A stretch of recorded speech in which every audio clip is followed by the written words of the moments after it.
हंसी आ गई। मैया ने कहा, गोपी तुम होश में तो हो, अपना घूंघट जरा ऊपर करना। जैसे ही गोपी ने अपना घूंघट ऊपर किया और मैया ने कहा पीछे मुड़ करके देखना। जैसे ही पीछे मुड़ करके देखा तो उसी का पुत्र उसी के हाथ में है। अरे तू कहां से आया? अरे मैया मैं तो कब से चिल्ला रहा था कृष्ण चला गया, कृष्ण चला गया, लेकिन तू तो मानने को तैयार ही नहीं थी, बस एक ही रट लगाई जा रही थी। याद चल, मैया से तेरी खूब पिटाई लगवाऊंगी, तेरी खूब डांट पड़वाऊंगी। मैया तूने मेरी कहाँ सुनी? और मैया के पास में भगवान कृष्ण खड़े हुए थे। भगवान मंद मंद मुस्कान से गोपी की तरफ हंसने लगे और गोपी क्रोध में आकर के पुनः अपने घर वापस चली गई। तो इस प्रकार से भगवान ने माखन लीला करके गोपियों को बड़ा आनंद दिया है, गोपियों के मनोरथ को पूर्ण किया है। जिस दिन भगवान गोपियों के यहाँ नहीं जाते हैं, उस दिन गोपियाँ मन ही मन भगवान को बुलाती हैं, निमंत्रण देती हैं। जब भी गोपियाँ माखन बनाती हैं तो सिर्फ भगवान से यही कहती हैं कि हे प्रभु, आज आप आए और आकर के आप मेरे घर का माखन ग्रहण करें। शिकायत तो एक बहाना है, लेकिन वास्तव में ये लाला का दिव्य दर्शन करने जाते हैं। तो इस प्रकार से सुखदेव जी महाराज ने माखन चोरी की लीला परीक्षित को श्रवण कराई। अब भगवान ने सोचा माखन मिश्री तो हमने बहुत खा लिया, अब ब्रज रज का भी स्वाद ले लिया जाए। तो एक दिन भगवान एकदा क्रीडमानास्ते रामाद्या गोपदारका कृष्णो मृदं भक्षितवान् इति मात्रे न्यवेदयन्। एक दिन भगवान सभी सखाओं के साथ में ब्रह्मांड घाट पर पहुंचे और वहां जब पहुंचे अपने सखाओं के साथ में भगवान खेल रहे थे। तो भगवान ने देखा कि सभी सखा खेलने में मस्त हैं, तो चुपचाप से भगवान ने एक मिट्टी का डेला उठाया, अपने मुंह में रखा और सीधा गटक गए। सखाओं ने देख लिया, बड़े भैया बलराम ने देख लिया, कन्हैया तुमने मिट्टी खाई है, चलो तुम्हारी मैया से शिकायत करेंगे। और सभी भगवान के सखा और बड़े भैया बलराम कन्हैया को पकड़ करके मैया के पास में लाए और कहने लगे, मैया कृष्णो मृदम भक्षितवान, आज तो लाला ने मिट्टी खाई है। मैया ने कहा कल तक चोरी की शिकायत आती थी, अब ये मिट्टी खाने लगा, इसकी आदत तो दिनों दिनों बिगड़ती जा रही है, इसलिए मुझे अब कुछ करना पड़ेगा।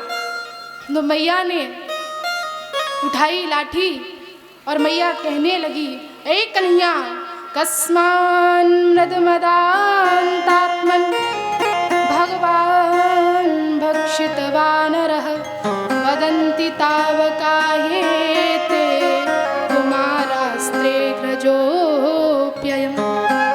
ए कृष्ण, ए चटोरे, बता तूने मिट्टी खाई? तो भगवान भी उच्च स्वर में कहते हैं, ना हम भक्षितवानम्ब सर्वे मिथ्या विशंसिनः। मैया मैंने मिट्टी नहीं खाई है, ये सारे सखा झूठ बोल रहे हैं, मैंने मिट्टी नहीं खाई।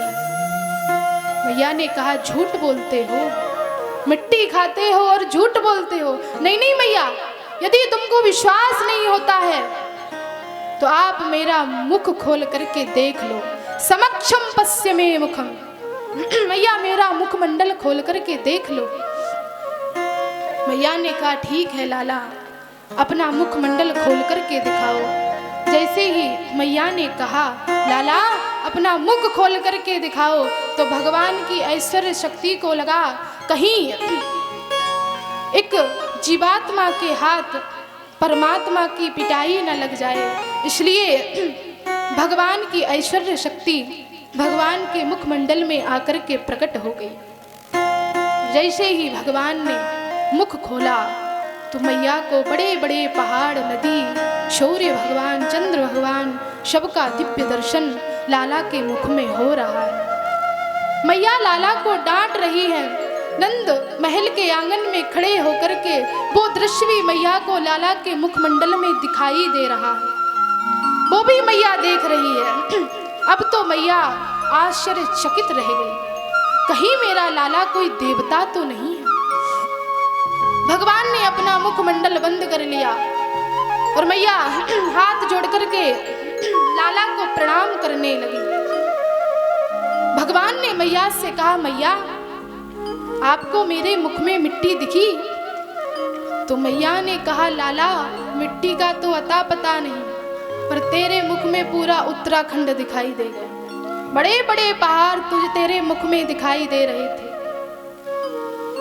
लेकिन मैया समझ बैठी, कहीं मेरा लाला कोई देवता तो नहीं है। तो भगवान को भी लगने लगा, यदि मैया मुझे देवता मानने लगेगी तो फिर मुझे मैया का प्रेम कैसे प्राप्त होगा, मैया का वात्सल्य मुझे कैसे प्राप्त होगा।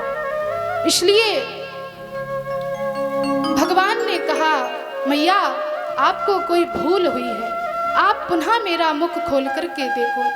तो मैया ने आज फिर से मुख खोल करके देखा, तो इस बार भगवान ने सब कुछ गायब कर दिया। इस बार मैया को लाला के मुख में कुछ दिखाई नहीं दिया। और कुछ जब दिखाई नहीं दिया तो मैया ने लाला को अपने हृदय से लगा लिया। तो इस प्रकार से भगवान ने मिट्टी खा करके, सुखदेव जी महाराज वर्णन करते हैं, भगवान गोपियों को बड़ा आनंद दे रहे हैं, भगवान ब्रजवासियों को बड़ा आनंद दे रहे हैं। इसके उपरांत में भगवान ने नलकूबर का उद्धार किया है, जो नंद बाबा के यहाँ वृक्ष बन करके खड़े हुए हैं। मैया ने जब लाला को उखल में बांधा, तब भगवान का उखल उन वृक्षों में जाकर के अटक गया और उन वृक्षों से दो महापुरुष प्रकट हुए। ये दोनों पूर्व जन्म के शापित थे, ये नल और कुबर थे। नारद जी का इनको शाप लगा हुआ था।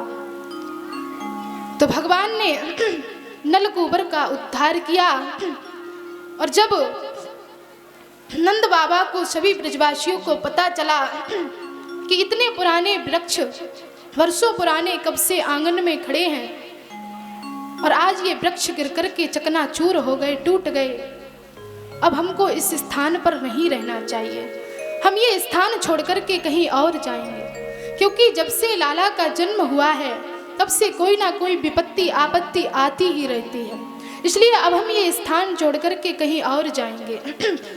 तो सभी ब्रजवासी आए, उपनंद भी आए। बाबा ने उपनंद से कहा कि स्थान छोड़ करके हम अब कहीं और जाएंगे।